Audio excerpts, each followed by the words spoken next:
Good මෝනිං ළමයි hostel එකේ ගෙවන තවත් දවසක්. දැන් ඉතින් සඳලු තලෙන් බහින්න කාලෙ හරි. ඔයාලට පේන ඇති කාමරේම අද පාළුවට ගිහින් අද මම විතරයි ඉන්නේ. ඉතිරි 5 දෙනාම ගෙදර ගිහින්. වෙනදට ඉතින් මෙන්න මේ ඇඳේ කෙනෙක් ඉන්නවා. කයර ගහ hina වෙවි ඉන්න. ඉතින් අද එහෙම නැති නිසා කම්මැලිකමටත් එක්ක මම ඇඳෙන් බිමට බැහැලා ජනේල ටිකක් ඇරලා ඔන්න ওই විදිහට එළිය view එක දිහා බලාගෙන හිටියා.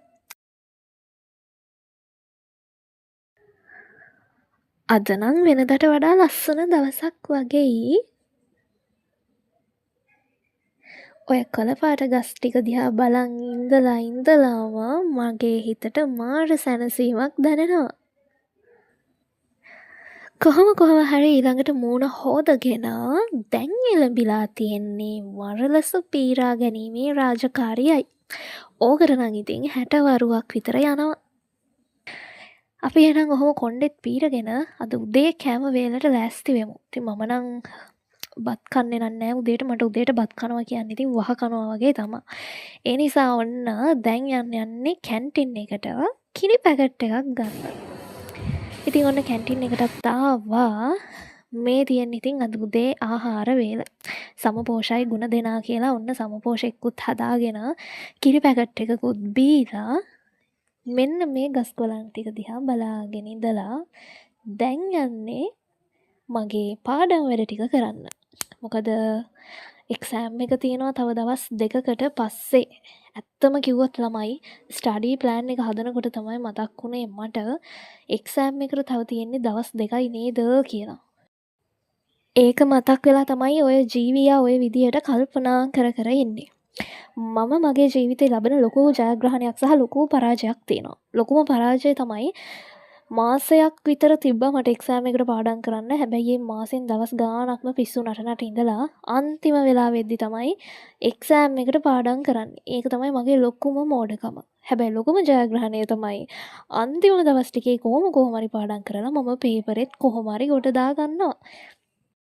ඉතින් මගේ නැවේම යන අය ඉන්නවා නම් අනිවාර්යෙන් කමෙන්ට් එකක් දාගෙන යන්න අමතක කරන්න එපා. දැන් ඉතින් මම මටම දොස් නගා ගන්න ගමන් කමන්නේ මම කොහොම හරි ගේම ගහනවා කියලා හිත හදාගන්න ජීවියෙක් තමයි ඔය පේන්නේ. ඉතින් ඔන්න වතුර ටිකක් බීලා දැන් ඉතින් වැඩේට බහින්න යන්නේ.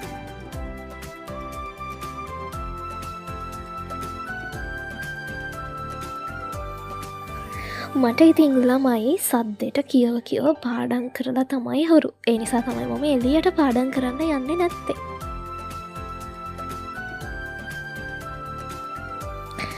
කොහොම හරි කමක් නෑ ඉතින්. දවස් ගාණක් එක දිගට පාඩම් කරලා විභාගය අමාරුයි කියන අයට වැඩිය අවසාන දවස් ටිකේ කොහොම හරි පාඩම් කරලා ගේම ගහන මම හොඳයි නේද? හැබැයි ඉතින් මේ දේවල් ආදර්ශයට නම් ගන්න එපා. සවන් දීම සඳහා පමණයි.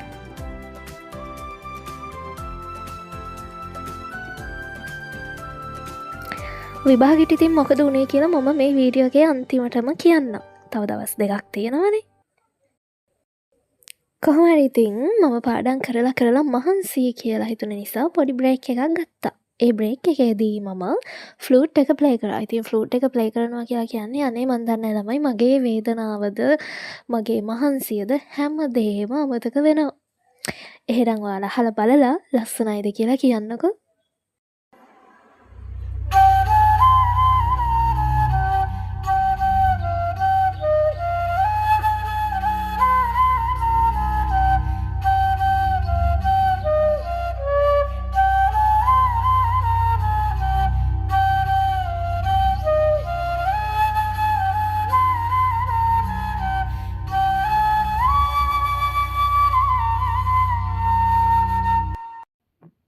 ඉතින් කොහොම හරි පුංචි බ්‍රේක් එකකුත් අරගෙන ඇඟ හොදගෙන ඇඳුමක් දාගෙන ආයෙත් ඉතින් පාඩම් කරන්න තමයි ඔය ලෑස්ති වෙන්නේ. ඉතින් ඔන්න ඔතනදී ඇහි ගැටුණ පොඩි දෙයක් නිසා මේ ගෑනු ළමයා ටිකක් අවුලෙන් තමයි හිටියේ.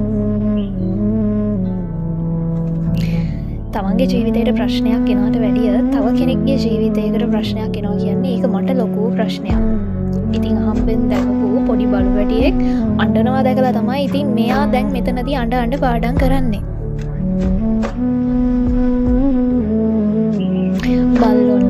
වල්ලපූසොන්ට සත්තුන්ට මම ගොඩාක් ආදරය කරන කෙනෙක්. ඉතින් ඒ සත්තු විඳවනවා බලන් ඉන්නවා කියන්නේ මට ඒ තරම් දුකක් නෑ. වල්ලපූස විතරක් නෙවෙයි මිනිස්සෙක් වුණත් මට මගේ ජීවිතයේ ඇති වෙන ප්‍රශ්නයකට වැඩිය තව කෙනෙක් අඬනවා කියන්නේ මට ඒක ලොකු වේදනාවක්. ඉතින් කොහොම හරි කමක් නෑ හිත හදාගෙන පාඩම් කරලා දවල්ට කන්න යන්න තමයි ලෑස්ති වුණේ. හැබැයි එතනත් සිද්ධ වුණේ හිතුවේවත් නැති දෙයක්.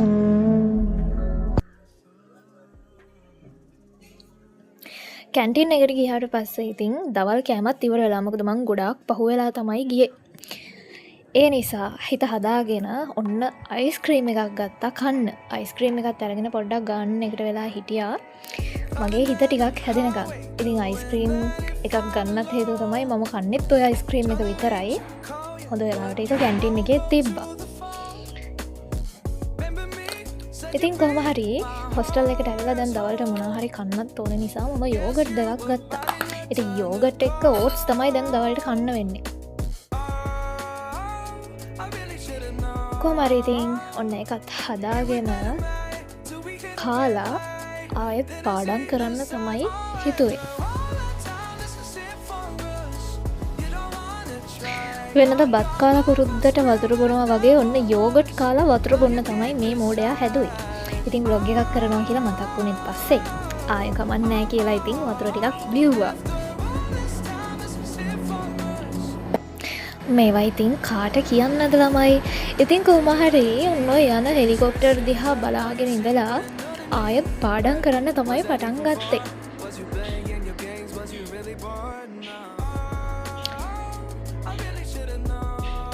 ඔන්න ඉතින් ඔය මම ඔය වීඩියෝ එක කරන්නේ විභාගේ හෙටයි කියලා තිබ්බ අන්තිම දවසේ.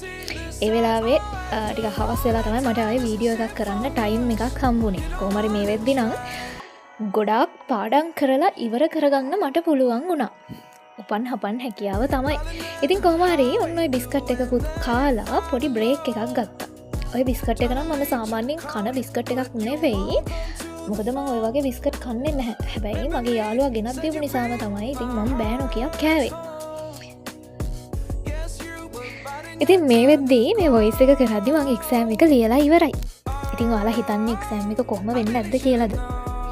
ඇත්තම කිව්වොත් එක්සෑම් එක නම් හරිම ලේසි. වෙනද වගේ ඉතින් මම වැඩේ ගොඩ දාගත්තා. එක්සෑම් එකක් හරියට ලියනවා කියන්නේ ඉතින් ඒ වගේ සතුටක් මට නැති නිසා ඔන්න ඔය විදියට සතුට සැමරුවා.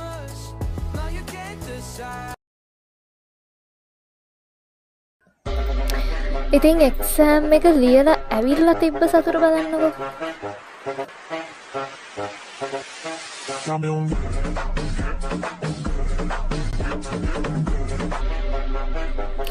එහෙනම් ඉතින් මං ගිහින් එන්න. තවත් දවසක මේ වගේ ලස්සන vlog එකකින් හම්බ වෙමු.